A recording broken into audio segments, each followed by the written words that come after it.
L'entrepreneur du jour, c'est Carole Attal. Bonjour. Bonjour. Vous êtes la présidente d'AD Consultem, l'expert de référence en aide publique aux entreprises.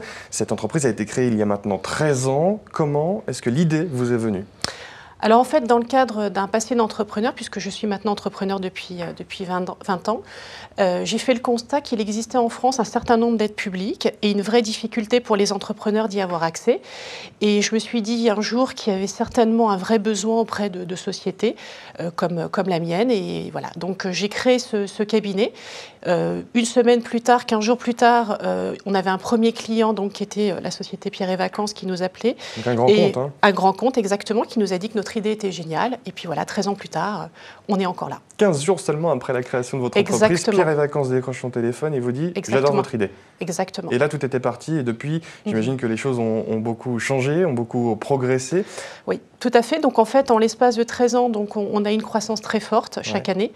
On a une croissance, alors quand je dis croissance très forte, une croissance de notre chiffre d'affaires. Actuellement, on est en phase de recrutement et notamment en perspective de doublement de nos effectifs. Donc on souhaite recruter une dizaine de personnes. On a un objectif à court terme d'être une cinquantaine de collaborateurs. Donc voilà, on est une entreprise qui se porte bien et qui a de nombreux projets. Alors les aides publiques en entreprise, comment est-ce qu'on gère ça? J'imagine que c'est une niche, vous êtes les seuls à faire ça. Tout à fait. Alors il faut savoir qu'en France, on a près de 6000 dispositifs de subvention. Donc en fait un vrai maquis pour les entreprises. À partir de là, donc nous, notre objectif, c'est d'identifier les principaux dispositifs d'aide et d'orienter donc les entreprises sur des dispositifs qui sont, on va dire, faciles d'accès ou pour lesquels on aura une très grande force de succès. Alors comment ça se passe? À quel moment vous intervenez? Alors on va de l'identification donc du dispositif de subvention en fonction du projet de l'entreprise. Et à partir de là, donc, on va identifier le bon dispositif qui va bien. On va demander donc à l'entreprise de nous communiquer toutes les informations qui vont nous permettre de lui dire oui, go ou no go, bien sûr, parce que quand on monte un dossier, c'est bien sûr pour qu'on puisse avoir une réussite derrière. Et à partir de là, on va se charger de la constitution du dossier de subvention. En sachant que notre cœur de métier est vraiment orienté sur ce qu'on appelle les subventions ressources humaines, c'est-à-dire les subventions recrutement et les subventions formation. Vous êtes l'exemple vivant, si je puis dire, d'une société qui peut avoir une mission que l'État n'a pas. Est-ce qu'aujourd'hui, l'État prend trop en charge et devrait déléguer à des acteurs de la société civile? Alors, nous, on ne se substitue pas, en fait, aux missions de l'État, telles que le Pôle emploi, les missions locales, les organismes, les CCI. Notre objectif, c'est vraiment, en fait, d'accompagner les entreprises sur toute la gestion administrative des dossiers. C'est-à-dire qu'on est sur des constitutions de dossiers qui sont extrêmement chronophages et l'entreprise se dit le plus souvent, tiens, ce dispositif est intéressant, sauf que le temps que je vais y mettre, en définitive, le gain subvention temps consacré à monter le dossier, ça ne vaut pas le coup parce que je ne connais pas, en fait, comment je vais arriver à connaître, en fait, les leviers qui vont permettre l'acceptation de mon dossier. Donc nous, en fait, on se positionne vraiment en complément des organismes qui sont nos partenaires, d'ailleurs, avec qui on travaille.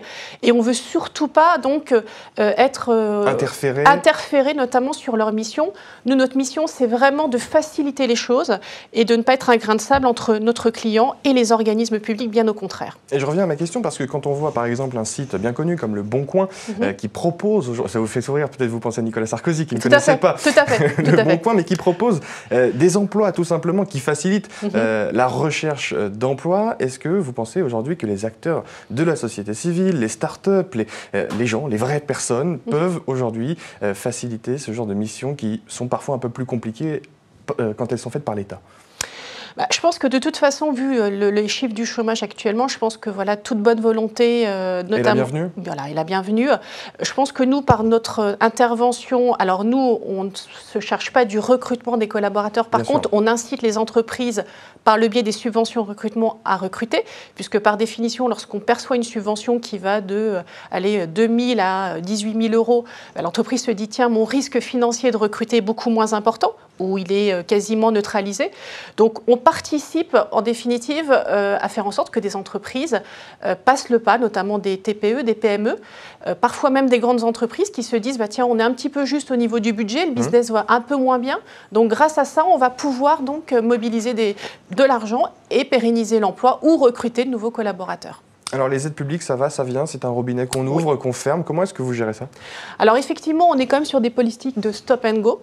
Donc on a des grosses enveloppes financières et puis un peu moins. Donc on est aussi, il est vrai, très dépendant des annonces politiques et notamment des chiffres du chômage qui vont faire que telle population va être mise en avant par les pouvoirs publics, par exemple les seniors, les jeunes. La jeunesse dernièrement. Exactement. On a un taux de chômage, c'est vrai, qui est très important, qui est aussi les 27-28% en France. Donc à partir de là, on est extrêmement dépendant des politiques publiques. Mais il faut juste rappeler un point, c'est que quand on nous pose la question de savoir si ces dispositifs sont tout nouveaux, parce que quand on en parle à nos clients, ils nous disent mais on n'en a jamais entendu parler, il faut savoir que ça existe depuis 40 ans. Donc depuis 40 ans, on a des dispositifs d'accompagnement. Comment ça se fait que le message ne soit pas passé ? Ça, c'est une grande question, je vous avoue. Je pense que voilà, on est affublé beaucoup d'informations. Je pense qu'on on reçoit beaucoup d'informations. Et on sait que ça existe quelque part, on en a entendu parler. Maintenant, aller chercher, prendre le temps de se poser sur ces questions-là. Puis ça demande aussi une expertise, une technicité. Et je pense que voilà, si on existe encore au bout de 13 ans, c'est que cette expertise a été reconnue par nos clients qui nous font confiance depuis maintenant. Alors nos plus vieux clients ont maintenant 9 ans. Donc chaque année, voilà, on se voit, on se rencontre et voilà, on a une vraie valeur ajoutée, je pense, à ce métier. Vous n'avez sans doute pas la recette magique pour contrer ce chômage de masse. Je ne l'ai pas non plus. François Hollande ne semble pas l'avoir, lui non plus. Mais est-ce que vous avez identifié des verrous qu'il faudrait absolument faire sauter? Oui, je pense qu'effectivement, il y a de nombreux verrous. Je pense que les entrepreneurs, notamment les PME, ont peur de recruter parce que ça représente un risque financier. Alors, je pense notamment aux petites structures qui ont une peur, notamment des prud'hommes et notamment des conséquences financières que ça peut avoir, notamment en cas de condamnation. Donc ça, c'est vrai que c'est une épée de Damoclès et que ça peut notamment freiner les entreprises à vouloir recruter. Maintenant, voilà, on est sur des conjonctures qui sont difficiles, avec des visibilités, des perspectives de business qui ne sont pas toujours évidentes. Maintenant, c'est vrai qu'il peut y avoir, je pense qu'il n'y a pas une solution, il y a plusieurs solutions qui permettraient demain, à plusieurs niveaux, qui permettraient demain d'encourager des entreprises à recruter. Et je pense également, et ça c'est un deuxième point, qu'on a vraiment besoin, nous les entreprises, d'avoir des gens formés et bien formés. C'est-à-dire d'avoir des jeunes diplômés qui ont un diplôme et que, effectivement, en arrivant sur le marché du travail, ils aient fait des stages, qu'ils sachent quelle entreprise, que les principaux réflexes soient bien acquis.